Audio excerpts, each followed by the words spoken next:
What is up, everybody? I'm NoLucksGiven once again with some Once Upon a Galaxy, and today our captain choices are Chucky, your toys have +4 attack, and our villains, Dr. Aegon, cast 3 spells to get a random common treasure, then upgrade this ability, and Ganondorf, which starts the game with a legendary character selection, which you receive on turn 7. I do think Ganondorf has some powerful high roll potential, so does Dr. Aegon. I don't really like playing Chucky. It's just a little bit of tempo that doesn't really scale super importantly into the late game. So which of these, you know what, I'm kind of just feeling a Ganondorf game. Let's just make it to turn 7, get a random legendary character, and go nuts with it. Oberon is the best tempo pickup, I would say, with Fairy Queen being a little bit further behind, and the Kraken has a lot of high roll potential. So the question becomes, which type of gameplay do you want to go for? And honestly, I think just picking up Oberon here is pretty sweet. So let's lock onto that. We could pick up some other fairy and fairy synergies to make the Oberon work, but I don't really think that includes Puck. So we'll pick up a Daughter of Athena here, and then a Flying Monkey. I want to be reasonably strong, though I won't totally play for tempo. I'll also try to do some other fun stuff, like we could take Mysterious Egg. What that means that on turn 5 we'll get an epic character, and I don't know. I think we'll actually just play tempo until we get the bonus from Ganondorf here, and I will pick a second baby dragon. Then could go for Rose, but I think Puck is the most tempo, so we'll just continue on this train here. And yeah, works out well for us. We get to tie a combat against a pretty good opponent right there.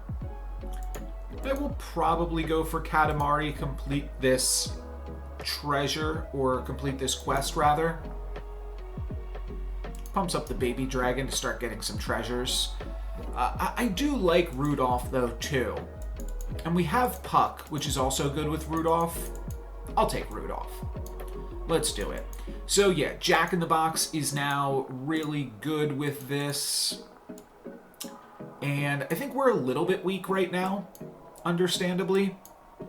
But overall, I'm all right with that. Jack in the Box is only 5 points a turn into Rudolph because we get the stats from the Puck. But it's going to be enough stats to win some fights here at the very least. So if we're winning fights and we're building towards something, that seems good to me. More stats on Rudolph or a Tink just cycled through for the treasure. I mean, I would find a way to play the Tink, but I'm not super happy with it. I'll go for Rudolph, and kind of looking for exactly this, actually. Looking for... Wow, this might have been the best card for me to find, because I wanted another summon for Rudolph. That's why I cycled through it, just so I would have more opportunities to find a summon card. And I happened to find a summon card that is also a hero to complete the Daughter. I was also thinking potentially about Santa Claus, but I will take Mecha Man and Captain's Cutlass. Very, very good with summons. But also now whatever we summon will get the bonus stats from this, and then easily complete the Rudolph. The Cutlass can also be used to complete the Jealous Stepsisters, though. Do I go for that for a turn? I think so. Let's toss Baby Dragon and just make a bunch of treasures here happen. And I think this is not that greedy. We're definitely being greedy right now. We're gonna lose a heart, but it's not, I mean, I don't know. We're like, now I can immediately cut the Stepsisters because I could activate it in one turn. Rudolph is going to be able to activate, and I'm going to be a lot stronger this turn with potentially adding the Twin Shot to the board if I really want to get stronger, but I think I'm good enough with Breadcrumbs, especially on turn 5, to help me find some key other cards here. If I go like this, I am guaranteed to complete Puck. If I go like this, I'm not guaranteed to complete it, but I still feel very likely to complete Puck here. Could just get lost in the woods and look for something that's meaningfully better than Jealous Stepsisters. Because there are some... Oh, that's a bummer. That's a bummer that I do not have anything to kiss. I suppose I will just go for a little bit of tempo here with the Minotaur. But I think I will... Yeah, I'm just going to wind up slashing that out for slash. And next turn we can definitely pivot into something with all of this extra power from the slash and the treasure from Rudolph. If we find like the fairy dust, that would be really nice. We are going to lose that heart, but let's see what treasures. Pixie dust. Oh, beautiful. We could also take Lich King's heart or prized pig, but pixie dust with a slash online I think is going to allow us to transition this into a really good mid-game board that then also really gets to capitalize on our Ganondorf selection of Oberon and do some nice stuff with that. Jack in the Box is still fine, but we don't need multiple cards for our Cutlass, so I will probably just go for Baby Dragon, pick up another treasure, maybe like a window or something. Oh wow, Elven Tools when we already have 2 summons. That actually makes Jack in the Box the better card. But I'll pick up Elven Tools here, and then we are looking to replace Rudolph with like Dash potentially. But I'm also happy to upgrade my Slash ever so slightly. Punching Bag is an improvement, but it's not a huge improvement. Ace of Hearts, I would be excited to play here, but I'm just going to cycle through the Stepsisters to potentially replace Rudolph with something better. And here we have something a little bit better in the form of Golden Rudolph, which just gives us a quest. That's all that it's doing. Or it just gives us an uncommon treasure, not the quest, just a treasure. And a 10-5. And a 10-5 is a little bit better than a 7-2. But a 7-2. And we have the Elven Tools. I think we have the tools here to greed it out a little bit for Don Quixote. And Don is really, really good next turn. We're going to get Oberon next turn. Yeah, we're fine. We are totally fine. Oberon on Don Quixote is going to allow me to do some really insane high roll stuff in the endgame, and looks like I don't even need it. Looks like I'm doing just fine. Don is going to get the Slay, and Baby Dragon is going to get us a combat win. So now I believe we will get, we'll get our Oberon first, and let's cut Mecha Man. And then we might just go for Sparkles. Each fight give all of your characters +3/+2. I mean, the Kraken is, how do we pass up the Kraken at the same time? This is really insane because we wind up getting the other Ganondorf choice from our Don Quixote hunt. At the same time, like, giving each of your characters +5/+2 is on par with Hunt give your front row slots +8/+8. These are very, very close cards in power level with each other. And I do like that I can backline the Sparkles. The main incentive to pick up the Kraken, though, is if I find a True Love's Kiss, I can hang on to Oberon and kiss the Kraken and do some nice stuff with that. So I'm going to pick up the Kraken.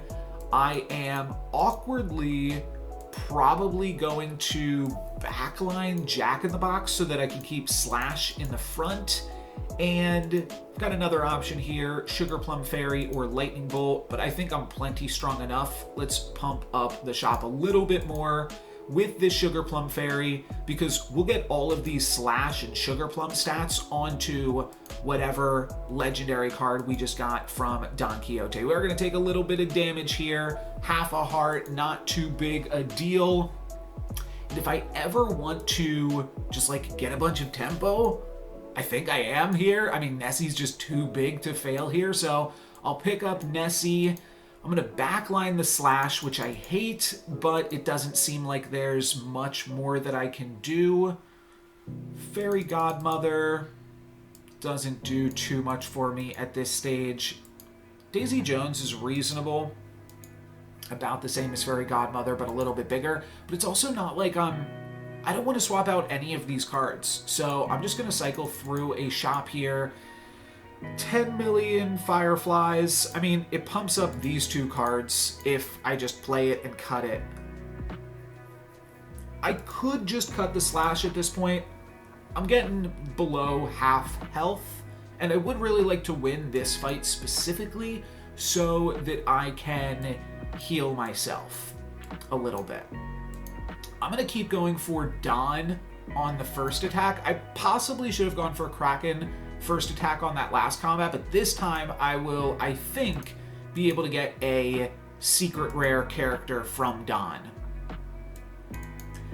I mean, there's so many secret good characters that are so good with a little bit of extra stats on them too. I think with Nessie, I'm fine with this board. So let's just cycle through 10 million Fireflies to pump up future Fae just a little bit. Don's going to get the Slay. Oberon goes down, but then Kraken gets the Slay as well, and Nessie should be able to bring it home against some nesting dolls. Oh, Slash doesn't even die here. A little bit awkward, but we heal the heart, and now on turn 9, we have Tiamat. Dragons now have Farewell, get a random treasure.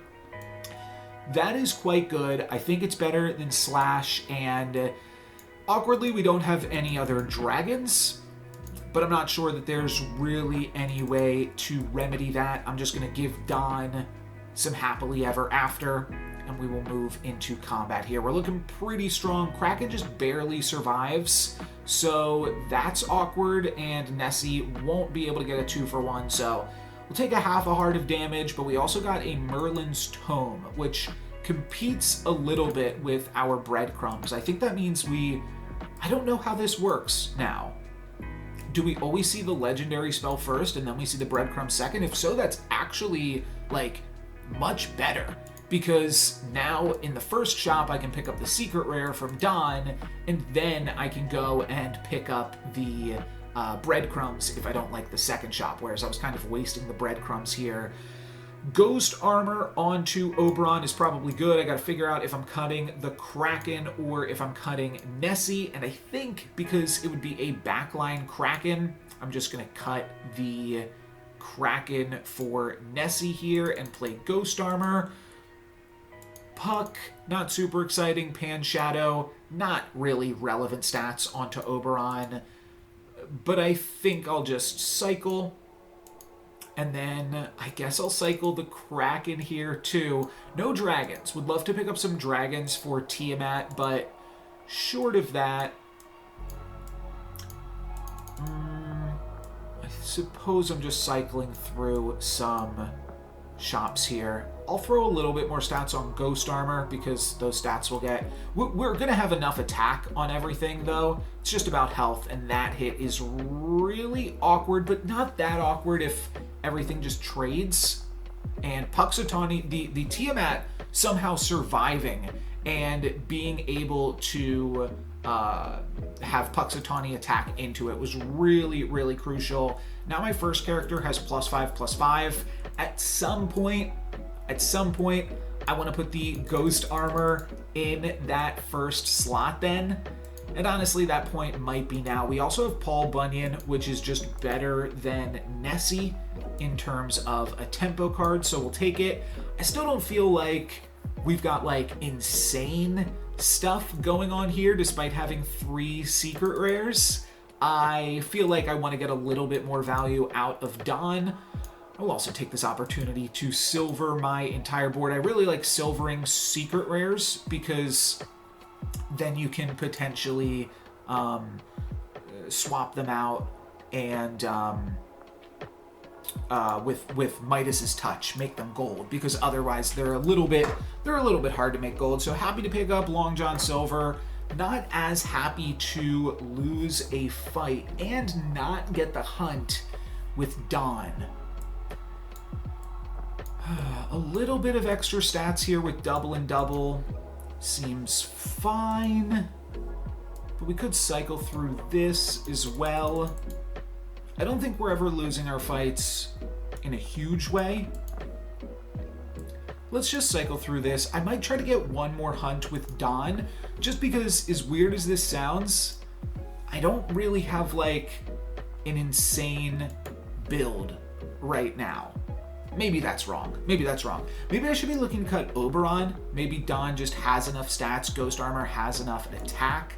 I would certainly sub it out for Titania at this point. Put some health onto Ghost Armor. That makes some really big importance there.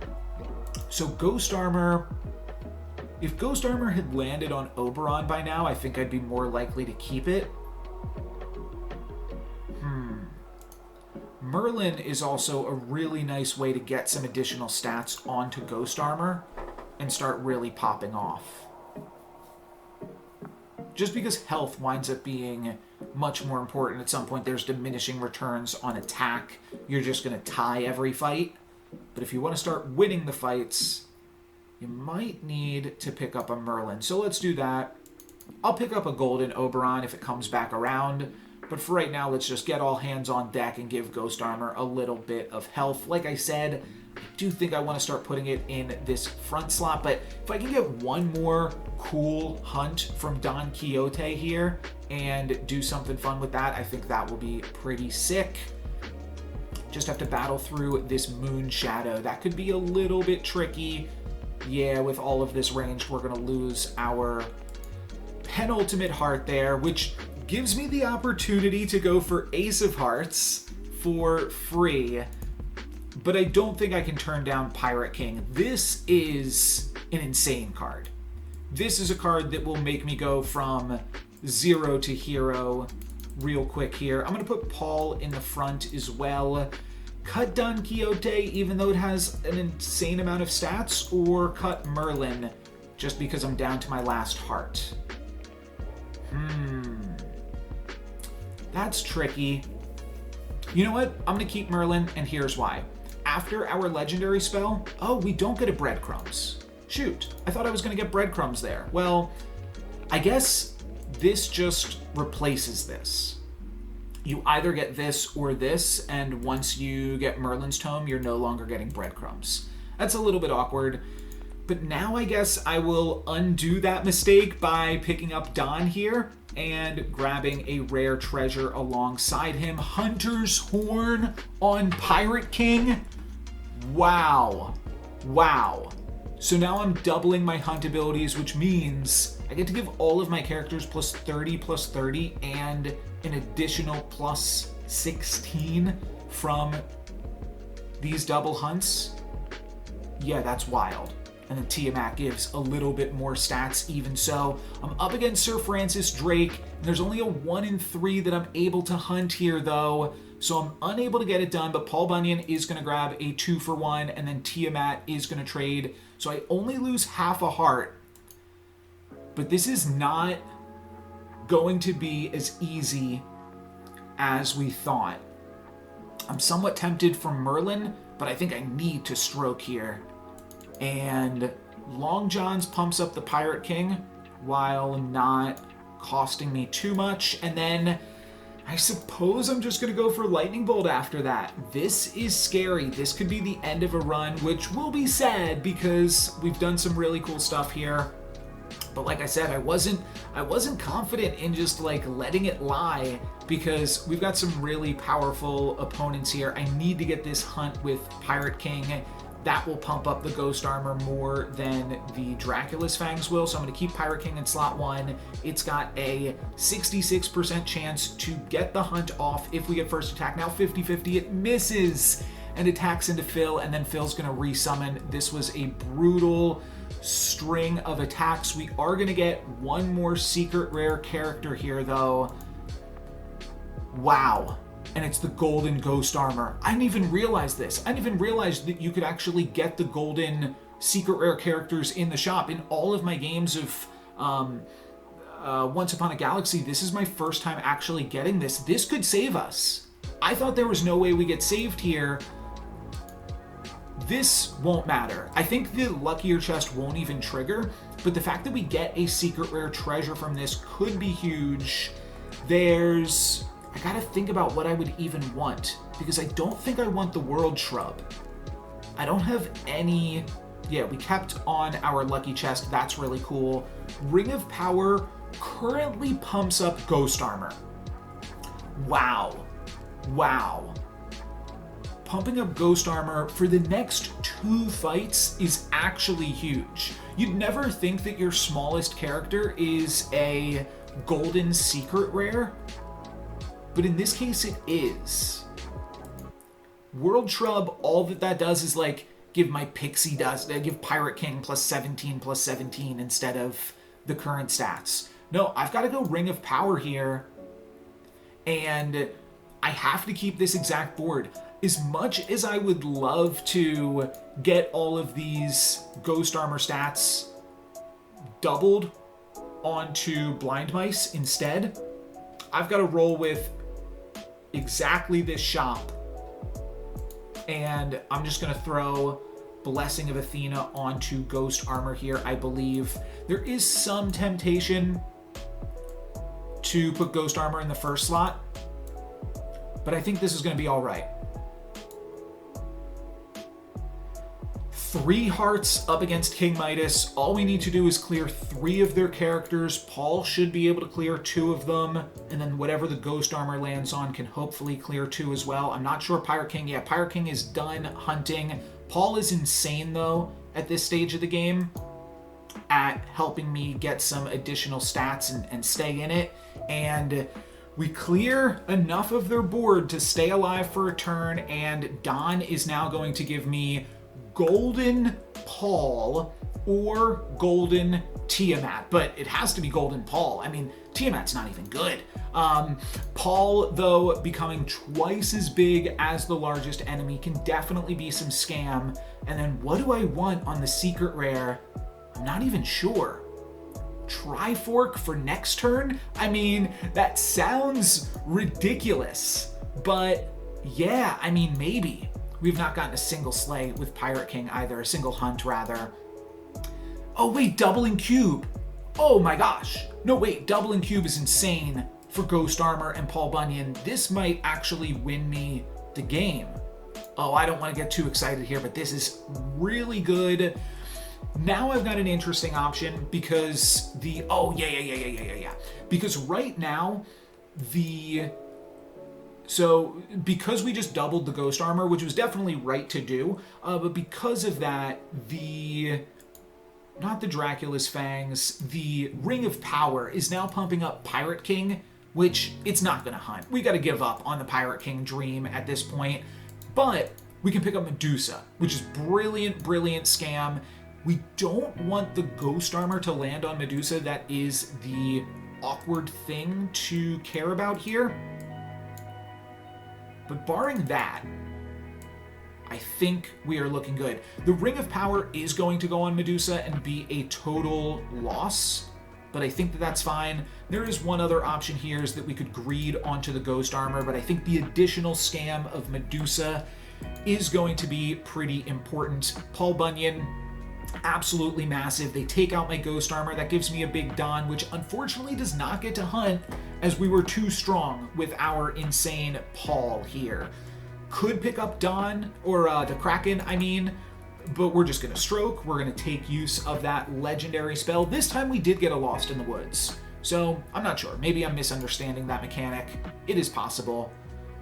But I don't think I care enough for Merlin, so let's just get Lost, and then hands on deck +2 attack to all characters. That can't be worth more than a random uncommon treasure. Oh wait, it's a random legendary. No. Oh my gosh, party gift. Wow. I mean, Midas's Throne is cool. It'll give +10/+10 to each of these, but double parting gift on not only the ghost armor, but also the Tiamat, because why not? Oh, Tiamat, all of our cards are dragons. Would have been good on the Wonder Box. I think we made the right calls here. I think Ring of Power was really good with ghost armor for how those shops were lining up, and I think doubling cube is just insane on a golden Paul Bunyan. But Parting Gift, we could have gone crazy. There's still some time left. We might still pick up the World Shrub here if Don is able to get that hunt. Hopefully Ghost Armor doesn't go on Medusa too many times though. And oh, they actually took out Medusa, and then we stroked their biggest card, so now Paul is just left unattended here, and Ghost Armor should land on Don or Paul at some point during this fight, 50-50. No, unfortunate. We never cracked into the Ghost Armor. So we hit them for a heart, and now we are on to the next. This is interesting, because my opponent has been keeping their biggest card right here every single fight. They're Magnificent. So I can just have a Magnificent Ghost Armor now. That seems pretty fabulous. And I will take that. We could also take a Conan, but that's not going to be better than Tiamat at this point. I think we're good. Let's just over the rainbow and maybe do something. They did not lose a heart on that fight. Why did that happen? Why did they not lose a heart? That's really weird. Well, either way, Ghost Armor now being bigger than their whole team as well is pretty insane. And it's just a matter of if Don is able to get some hunts off in these fights, which doesn't look like he's going to be able to do. But that's fine. And we do actually crack a heart here. Maybe they had a bonus heart that was like off screen or something. Eureka doesn't really... I don't have any mages that I can cast it on, so I'm just going to cycle through. Oh, cycling through the Fireflies breaks the over the rainbow, though. Oh, that's a bummer. Is this a mage? Oh, it is a mage. Cool. So we don't pump up the Medusa, but we do get to cycle through the Eureka, so that's actually cool. Nesting Dolls, Conan. We could get a legendary treasure and cut Tiamat. Is that wild to cut Tiamat for a legendary treasure, cut Medusa for a legendary treasure? It seems wild, right? But I think we've won this game at this point, and we're kind of taking a victory lap. So let's grab a legendary treasure. I'm also going to retool some of this stuff here to try to get Ghost Armor to die. I think that that's kind of a cheeky play here. I will cycle through Two-Headed Wizards for next turn's legendary spell, and we'll see if I got too greedy. I don't think I did. I think that helping the Ghost Armor die here is actually just beautiful. It's a stroke of brilliance. It trades with the Magnificent, and then if it lands on Don, yeah, then Don gets a hunt. Beautiful, baby. Paul still bringing it up in the back, and Don Quixote got both Parting Gifts. So now Don is at 30,000. I get 2 golden. The Pirate King, I actually did not get the Conan treasure because that needed to deal 200, I guess. That's a bummer. But I'd probably just take another secret rare here. And, I mean, there's Stroke of Midnight. This is tricky because this is the last fight of the turn, or last fight of the game, so just double casting Stroke is honestly probably the play. Alright, sure. I'll double stroke it and triple stroke it. Yeah. That's too much value to pass up there. I do want to keep one reasonable character in the back for the Ghost Armor to land on, assuming Conan and Tiamat die here. But, I mean, this seems insane. Let's go for it, baby. I did not think this was going to be as insane of a high roll as it turned out to be. But turns out, yeah, then we just get to finish off with a triple stroke. Absolutely mad game here with Ganondorf. And for today, that is going to be it for me. Thank you guys very much for watching. I'm NoLucksGiven. And I guess we will also claim the rewards and take our bounty here. But yeah, just absolutely nutty game. And what do we get for Ganondorf? We get Raggedy Ann. That's interesting. I don't think I really care about that, but I did want to take a look at... Okay, yeah, I really don't have that many legendary characters unlocked on Ganondorf. Just Chip and Guinevere, and I'm not even playing Chip because it doesn't... I mean, you kind of have to, like... It is a build-around card, so it's interesting. but I kind of just like the tempo immediately of something like Oberon. That, like, you just can't go wrong with Oberon. One more reward here for King Midas, our finals opponent. That's going to be a mirror. I'll throw that in at another point, but that is going to be it for me for this one. Thank you guys very much for watching. I'm NoLucksGiven. Peace.